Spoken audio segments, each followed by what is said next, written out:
Ndongera ndabasuhuje, iyi ni Blessed One TV, muhawe ikaze. Mbazaniye inzozi zirindwi.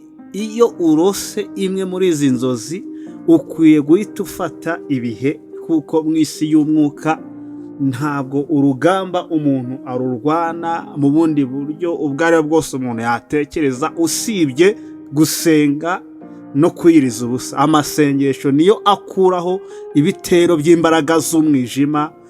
Imana ibaha umugisha, murakaza neza. Mbere yuko twinjira muri izi nzozi irindwi urota, bikaba bigutegeka, bikwemerera gufata ibihe, ndagira ngo nkwibutse gukanda subscribe, share ndetse na comment. Noneho dukomeze. Reka tubanze dusome iri jambo ry'Imana rigaragara muri Matayo 17 umurongo wa 20 kugeza kuri 21. Haravuga ngo, arabasubiza ati, ni ukwizera kwanyu guke. Ndababwira ukuri yuko mwaba mufite kwizera kungana n'akabuto ka sinapi, mwabwira uyu musozi muti va hano ujye hirya, wahava, kandi nta kizabananira. 21. Ariko bene uwo ntavanwaho n'ikindi keretse gusenga no kwiyiriza ubusa. Amen. Reka dukomeze dutangire n'inzozi ya mbere urota ikakumenyesha ko ari warning dream, ari inzozi yo kukubwiriza gufata cyangwa se kuba maso no gusenga. Inzozi ya mbere, kurota urumwa n'inzoka, snake bite. Kurota urumwa n'inzoka, kurumwa n'inzoka ni ikimenyetso cy'ibitero by'imbaraga z'umwijima. Kurumwa n'inzoka ni uguhomba ikintu wari uhanze amaso, aho watekereza to be disappointed, kuba mu buzima bwo gutenguhwa, kunyagwa. Inzoka ni umuriganya. Inzoka ni ikimenyetso cyo kuriganywa ikintu cy'agaciro wari ufite. Icyo kintu rero nta kindi kibasha kugikuraho usibye guhita ufata amasengesho, ugafata iminsi yo kwiriza, ukiriza, ukabaza umubiri, ukaganira n'Imana. Imana ikagukuraho izo mbaraga z'umwijima zikurwanya. Ibyahishuwe 12 kuva ku murongo wa 7 kugeza ku murongo wa 9, noneho tugasimbuka gato tukajya kuri 12, havuga aya magambo: mu ijuru habaho intambara, Mikayeli n'abamarayika be batabarira kurwanya cya kiyoka. Ikiyoka kirwanana n'abamarayika bacyo, ntibanesha, kandi mu ijuru ahabo ntihaba hakiboneka. Cya kiyoka kinini kiracibwa, aricyo za nzoka za kera zitwa, ya nzoka ya kera yitwa Satani, aricyo kiyobya abari mu isi bose, nuko kijugunywa mu isi, abamarayika bacyo bajugunywa nacyo. 12. Nuko rero wajuruwe, namwe abaririmo nimwishime, naho wowe wasiwe, nawe wanyanjawe, mugushe igishyano, kuko Satani yabamanukiye afite umujinya mwinshi, azi yuko afite igihe gito. Nuko cya kiyoka kibonye yuko kijugunywe mu isi, gihiga wa mugore wabyaye umuhungu. Imana ishimwe. Mu nzozi, kurota watewe n'inzoka, urumwa n'inzoka, ni ikimenyetso cya mbere cyo kuriganywa no koshywa n'umubi. Bisobanura ngo mu gihe warose urumwa n'inzoka, nta kindi cyagufasha usibye guhita ufata ibihe ugasenga. Ni umuriganya ukuriganya mu isi y'umwuka, ni umuriganya ukwambura ikintu cy'agaciro kuri wowe mu isi y'umwuka. Kurota urumwa n'inzoka, snake bite, bikwiye kukwigisha guhita usenga ugafata ibihe. Imana iguha umugisha. Tugende kuri 2, kurota uva amaraso, icyo bita bleeding. Kurota uva amaraso ni ikimenyetso cya mbere kikumenyesha ko imbere yawe hari ibyago mu buryo butandukanye. Ushobora kuba ugiye gukora impanuka, kurota uva amaraso, ushobora no kuba uri mu gipimo cyangwa se uri mu bubasha bwo kuba watangwaho igitambo cy'imbaraga z'umwijima. Mubyumva cyane ko niba Imana yaratambirwaga igitambo, iki gihe imbaraga z'umwijima nazo ziba zishaka gukora au contraire, zigakora ibintu bitandukanye, cyangwa bisa nkaho biri kuvuguruza Imana n'ububasha n'imikorere y'Imana. Iyo urose uri kuva amaraso, uba ugiye kwinjira mu byago. Ushobora gupfa bitunguranye, gukora impanuka itunguranye, cyangwa se ukabura gutambwaho igitambo. Iyo umuntu akiri mutoya agapfa bitunguranye, impanuka ikaza ikagutwara bitunguranye, ni bimwe mu bimenyetso bitwara umuntu agataha atihanye, atikijije n'Imana, agataha atatuye. Iyo ukoze impanuka nta mahirwe ubona yo kwihana. Iyo ukoze impanuka nta mahirwe ubona yo kwiyeza. Nuba ngo urupfu rutunguranye akenshi ruba ari umunyago w'abadayimoni, ntago aba ari urupfu no guhamagarwa biturutse ku Mana. Amaraso ya Kristo niyo yonyine yaducunguye. Kongera kurota amaraso ntuba ugiye kuba igitambo, kuko ntabo wabera igitambo. Kristo yabaye igitambo gishitse kandi cyacunguye isi, gicungura abantu bose, nawe urimo. Kurotera uri kuva amaraso bisobanura ko niba utari igitambo, urupfu rukwegereye. Niba urupfu rukwegereye, rushobora kukwegera mu buryo bugutunguye, ugataha utihanye, utejejwe. Abefeso 2:13 haravuga ngo ariko none kuko muri Kristo Yesu, mwebwe abari kure kera mwigijwe hafi n'amaraso ya Kristo. Mu yandi magambo, nta kindi kintu cyabasha kugira umumaro umukristo atari amaraso akomoka kuri Kristo, atari amaraso ya Yesu. Kristo bwaducunguye rero, kwisanga uri kuva amaraso, ibyo ni ibyago biba bigusatiriye. Ni byiza cyane ko ufata ibihe ugasenga, kuko biba binyuranyije n'imikorere no gukora kw'Imana ku buzima bwawe. Ikindi cya gatatu, kurota ubona indorerwamo yamenetse cyangwa se broken mirror. Kurota ubona indorerwamo yamenetse. Ubundi indorerwamo uburyo ikozwe ni igikoresho kikwereka isura yawe, kandi Imana yaravuze ngo mwebwe ubwanyu, ngo ishusho yanyu, ngo nabaremye mu ishusho yanjye, murasa nanjye, turasa n'Imana, turasa n'ubwiza bw'Imana. Iyo indorerwamo yamenetse, ni igishushanyo cyangwa se ni ikimenyetso kikwereka ko ubwiza bw'Imana buri kugenda bukuvaho.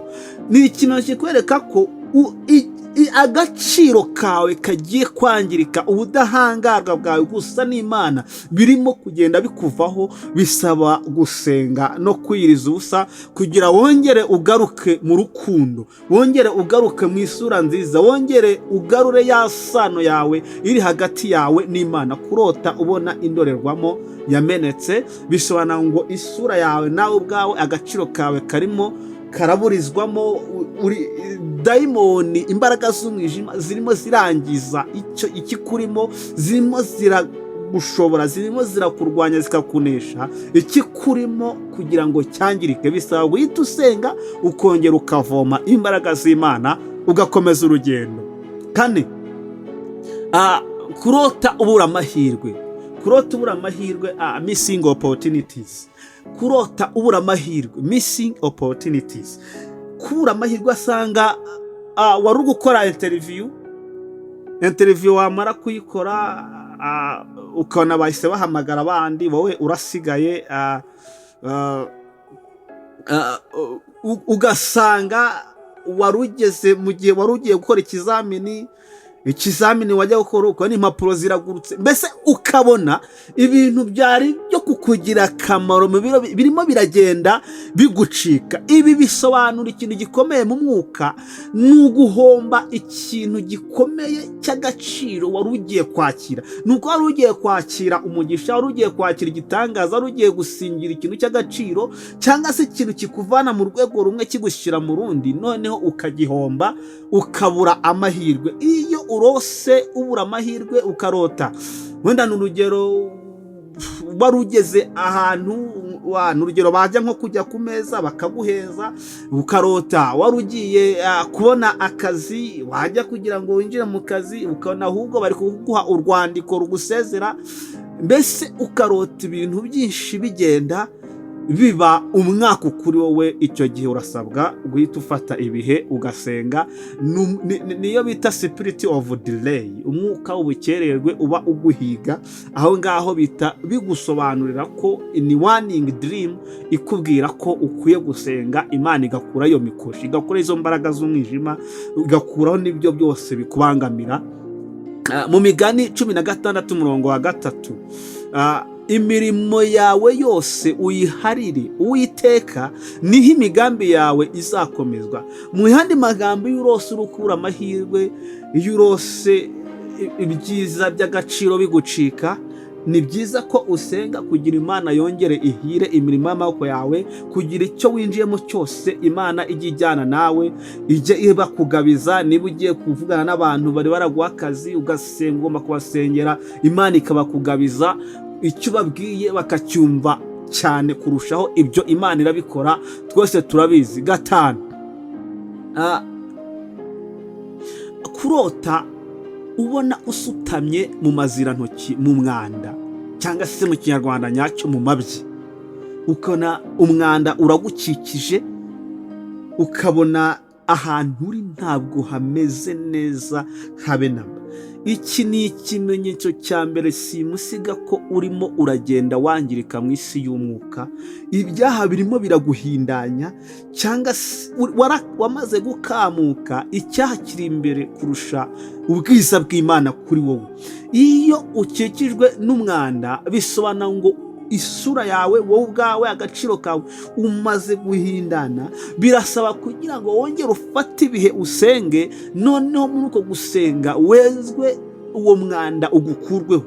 Uwo mwanda ni ibyaha, kurota wasi. Aho ngaho ni ngombwa guhita ufata ibihe, kuko ikikurimo ntabwo ari gisa neza, ntabwo gifite integrity, ntabwo gifite ubusugire. Uri mu mbaraga z'umwijima, imbaraga z'ibyaha, kandi icyaha ni urupfu. Icyaha kiganisha mu rupfu. Niyo mpamvu igihe warose ukarota uri mu mabyi cyangwa se amazirantoki, ni byiza guhita uhaguruka ugafata ibihe ugasenga. Ni uguhindana, ni ukubura uburyo, ni ukubaho nta sura, nta bwiza bw'Imana, nta bwiza bw'Imana wabukuriho. Ni ugusenga kandi ugasenga wiyirije ubusa. Ezekiyeli igice cya 4:15 aravuze ngo, maze arambwira ati, dore amabyi y'abantu nyagukuyeho, nguhaye ibisheshe by'amase y'inka, uzabe ari byo utekesha ibyo kurya byawe. Aha ngaha Imana yarabonaga Abisirayeli bamaze kuyandurisha ibyo byibwa, bamaze gucumura cyane. Ezekiyeli yumvisha amakuru Imana igiye guhanamo Abisirayeli, igiye guhanamo abantu.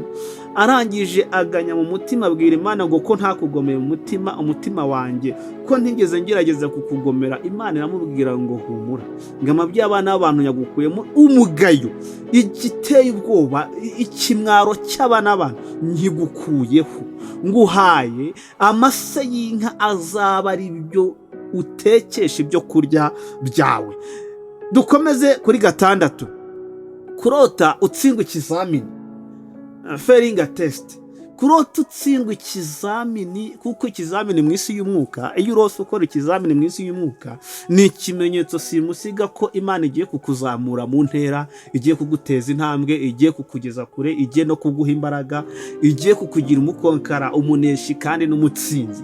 Iyo rero urose uri gutsindwa ikizamini, ni ikimenyetso simusiga ko hari imbaraga z'umwijima zishaka kukubuza umugambi w'Imana kuwusohorera kuri wowe.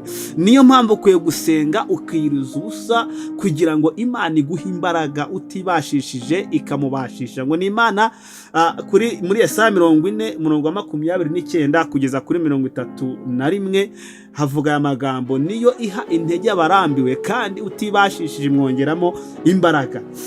30, abasore b'imigenda bazacogora baruhe, n'abasore bazagwa rwose.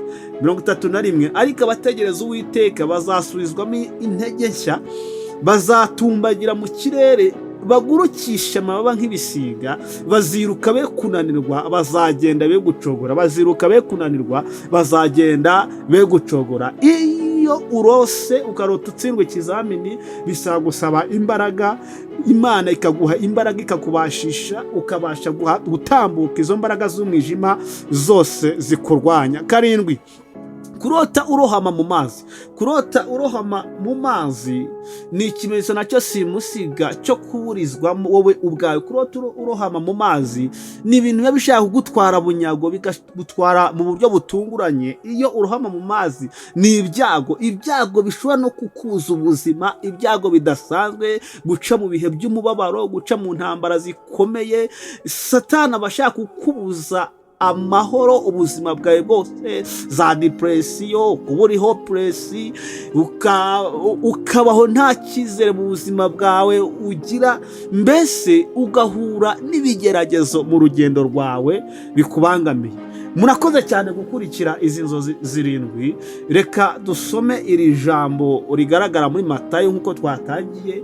Ikintu cyose cyakubaho, intambara zose zakubaho, nta kindi kibasha kugufasha usibye kwiriza ubusa no gusenga. Matayo 17:20-21 arabasubiza ati, ni ukwizera kwanyu guke, ndababwira ukuri yuko mufite kwizera ku mwana w'akabuto ka sinapi, mwabwira uyu musozi mutiva hano uje hirya, wahava kandi nta kizabananira.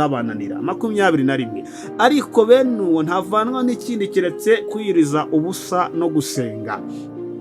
Matayo 4 nanone umurongo wa 16 kugeza kuri 17, abantu bari bicaye mu mwijima babonye umucyo, kandi abari bicaye mu gihugu cy'urupfu no mu gicucu cyarwo bamurikirwa n'umucyo.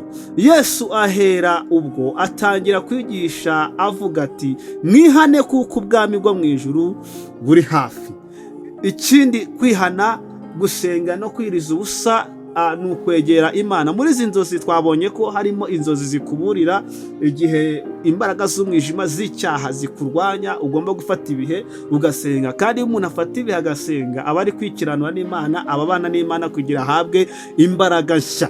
Mariko 11:24 avuga amagambo akurikira, nicyo gituma mbabwira nti, ibyo musaba byose mubishyizeho umutima, mwizeye yuko mubihawe kandi muzabibona.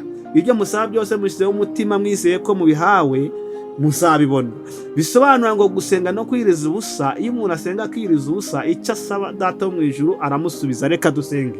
Uri Imana nzima Data, ndagushimiye, uhabwe icyubahiro. Umugisha abakurikira Blessed One TV bose, ubaha umugisha, abakanze subscribe ubaha umugisha, ndetse n'abadukundisha abandi bakora share bose ubaha umugisha, ubagire neza.